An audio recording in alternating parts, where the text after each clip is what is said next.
నమస్తే, నేను Keshav. Welcome to Suman TV.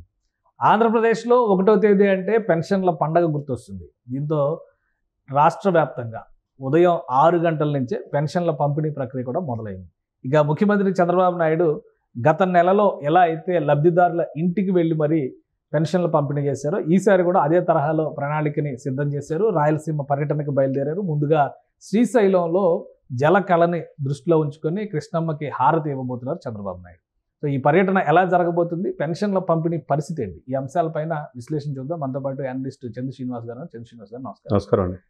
ఈ రోజు షెడ్యూల్ చేసినటువంటి ప్రోగ్రామ్ అంటే ప్రతి నెల పెన్షన్ల పంపిణీ అనేది ఒక బాధ్యతగా ప్రజాప్రతినిధుల సమక్షంలో జరగాలని ప్రభుత్వం ఒక నిర్ణయం తీసుకుంది. రాష్ట్ర వ్యాప్తంగా ఉదయాన్నే మొదలైంది. ముఖ్యమంత్రి గారు మధ్యాహ్నానికి అక్కడ చేరతారు కాబట్టి పూజలు ఈ కార్యక్రమాల తర్వాత ఆయన ఇచ్చేటువంటి బట్వాడా కార్యక్రమాన్ని ఆయన చేపడతారు. ఎలా జరుగుతుంది రాష్ట్ర వ్యాప్తంగా ఈ కార్యక్రమం? డెఫినెట్గా అండి. ఉదయం 9:30, 10కే దాదాపు 40-50% అయిపోయిందంటే, అంటే సాక్షాత్తు వాలంటీర్ లేకపోయినా యంత్రాంగం ఎంత సమర్థవంతంగా పనిచేస్తుందో మనం చూసుకోవాలి. ఇప్పటివరకు 2,417 కోట్ల రూపాయలు ఈరోజు పంపిణీ చేయబోతున్నారు.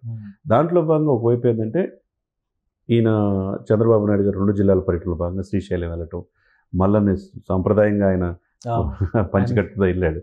మల్లన్న దర్శించడం, తర్వాత కృష్ణా జలహారతిని ఆయన స్వీకరించిన తర్వాత గుండుమల్లలో ఆయన ఎన్టీఆర్ భరోసా పెన్షన్లు ఇవ్వబోతున్నాడు మధ్యాహ్నానికి.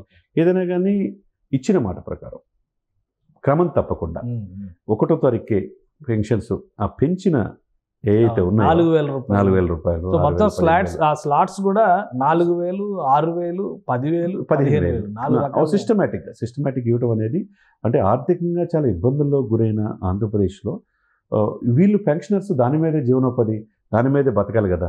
వాళ్ళు ఇబ్బంది కలగకుండా ఏ విధంగా అయినా కానీ చేయటం అనేది ఈ కూటమిని, ముఖ్యంగా టీడీపీ, జనసేన, బీజేపీని మనం అభినందించాల్సింది.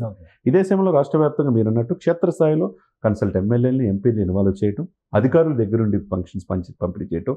ఇకపోతే పిఠాపురంలో నాబాబు గారు వెళ్ళి ఆ బాధ్యత తీసుకొని ఆయన, హరిప్రసాద్ గారు వీళ్ళంతా పెన్షన్స్ పంపిణీ చేయటం అనేది, అంటే 1వ తారీఖు వస్తే డెఫినెట్గా మా జేబులో డబ్బులు వస్తాయి, మా చేతిలో డబ్బులు ఉంటాయి అనే భావన పెన్షన్దారులతో ఉన్నదనేది మనం స్పష్టంగా, అంటే సూపర్ 6 అని చెప్పని ఇవన్నీ చెప్పారు, ఎన్నికల హామీలు చెప్పారు, ఏది అమలు చేయలేకపోతున్నారని విపక్షం ఆల్రెడీ మొదలుపెట్టింది 2వ నెలలోనే.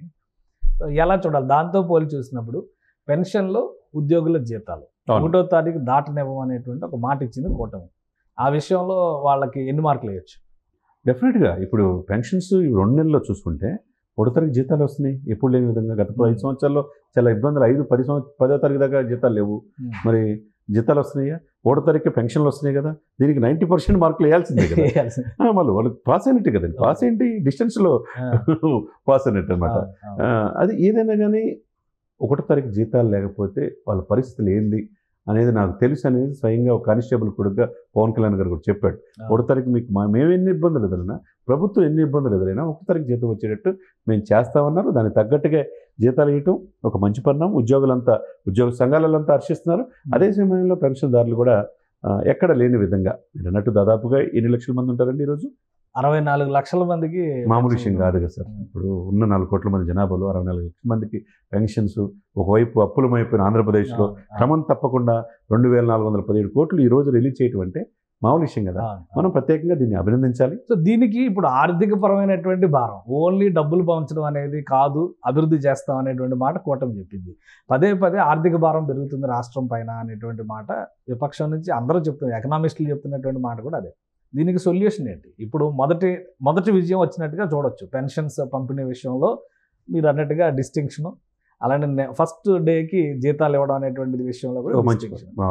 నెక్స్ట్ ఫైనాన్షియల్ బర్డెన్ని ఏ విధంగా ఎదుర్కోబోతుంది ఈ గవర్నమెంట్? ఇది ముఖ్యమైన క్వశ్చన్ అండి. డెఫినెట్గా 10,500 లక్షల కోట్ల అప్పులు ఉన్నాయి ఆంధ్రప్రదేశ్. ఈ 10,500 లక్షల కోట్ల అప్పుకే 6,000-8,000 కోట్లు వడ్డీలు ఇవ్వాలి. ఇది ఎక్కడి నుంచి తీసుకురావాలా అనేది ముఖ్యమైన ప్రశ్న. ఇకపోతే మీరన్నట్టు 6 గ్యారెంటీలు, ఉద్యోగులు మెగా డిఎస్సీ అన్నారు, 16,000 పోస్టులు నోటిఫికేషన్ ఇచ్చి ఆ ప్రాసెస్లో ఉన్నారు. 2 అన్నా క్యాంటీన్లు 15వ తారీఖు నుంచి పునరుద్ధరిస్తున్నారు. 3 ల్యాండ్ టైటిలింగ్ యాక్ట్ అంటే పూర్తిగా రద్దు చేశారు అనుకోండి. రాజముద్ర, అందులో జగనన్న ఫోటో తీసేసి రాజముద్ర వేస్తారు. ఇకపోతే స్కిల్స్ సెన్సెస్ అనేది తీసుకొచ్చారు, పెన్షన్స్ అనేది తిరిగిస్తున్నారు. ఈ పాయింట్ ఆఫ్ వ్యూ ఏంటంటే ఇప్పుడు ఆర్థికంగా బర్డెన్ అనేది ఎక్కడి నుంచి తేవాలి? సో అంటే ఇప్పుడు 6 గ్యారంటీల్లో మాక్సిమం పోర్షన్ కవర్ చేస్తున్నారంటారా? కవర్ చేస్తున్నారు కదా. చేసే క్రమంలో ఒక్కటే ఎక్కడంటే వీళ్ళకి బర్డెన్ అంతా ఏంటంటే పెన్షన్స్, జీతాలు ఇష్టం. ఈ ఎక్కడి నుంచి తేవాలి? కేంద్ర ప్రభుత్వం ఆదుకోవాల్సిందే.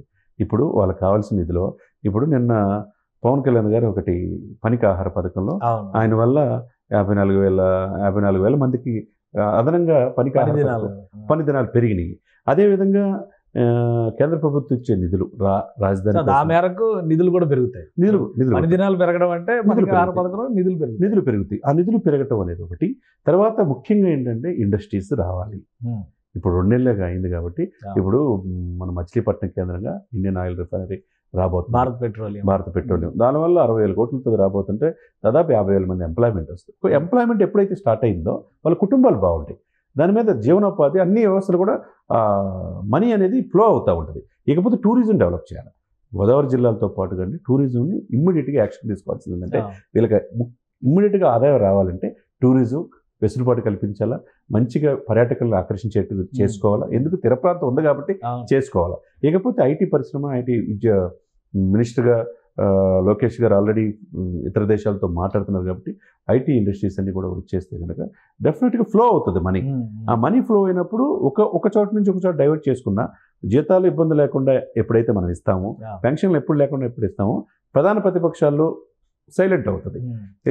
ఇప్పుడు ఆల్మోస్ట్ 4 నెలలకి దగ్గర 1,30,000 కోట్లతో ఏదో బడ్జెట్ పెట్టి ఆల్రెడీ ఆర్డినెన్స్ కూడా పాస్ చేశారు. ఫుల్ బడ్జెట్ పెట్టడానికి భయపడుతున్నారు. ఈ స్కీమ్లన్నింటినీ జస్టిఫై చేయలేవనేటువంటి ఆవేదన ఉంది.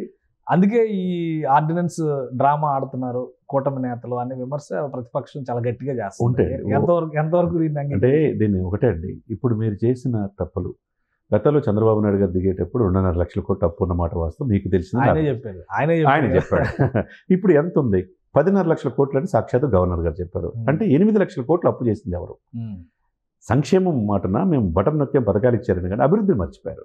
మరి ఇన్ని లక్షల కోట్లు ఇస్తే ఎందుకు రోడ్లు లేవు? ఎందుకు పోలవరం పూర్తి గల? ఎందుకు స్పెషల్ స్టేటస్ తీసుకెళ్ళలేపారు?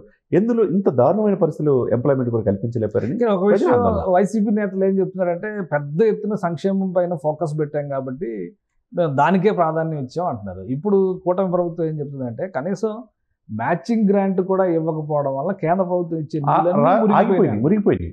అంతే కదండి. అంటే ఇప్పుడు ఈ ప్రభుత్వం మ్యాచింగ్ గ్రాంట్ ఇవ్వగలిగితే ఇటువైపు సంక్షేమం చేస్తూ మ్యాచింగ్ గ్రాంట్లు ఇవ్వడము, అలానే డెవలప్మెంట్ ఇండస్ట్రీస్ని తీసుకురావడం, రెండింటిని బ్యాలెన్స్ చేయడానికి అవకాశం ఉంటుంది. కరెక్ట్ చెప్పారు. ఫస్ట్ సంక్షేమం మాటను అభివృద్ధి మర్చారు కాబట్టి చివరికి 11 సీట్లకి ప్రధాన ప్రతిపక్ష హోదా లేకుండా చేశారు. ఇక్కడ సంక్షేమ అభివృద్ధి 2 కళ్ళతో వీళ్ళు చూస్తున్నారు. మ్యాచింగ్ గ్రాంట్ ఎప్పటికప్పుడు అవసరం అయితే 30% ఉందనుకోండి, 20% తీసుకుని రిక్వెస్ట్ చేస్తే సెంట్రల్ ఆమోదించే అవకాశం ఉంది. ఇప్పుడు పంచాయతీలో నిధులు ఎందుకు దారి మరలుతున్నాయి?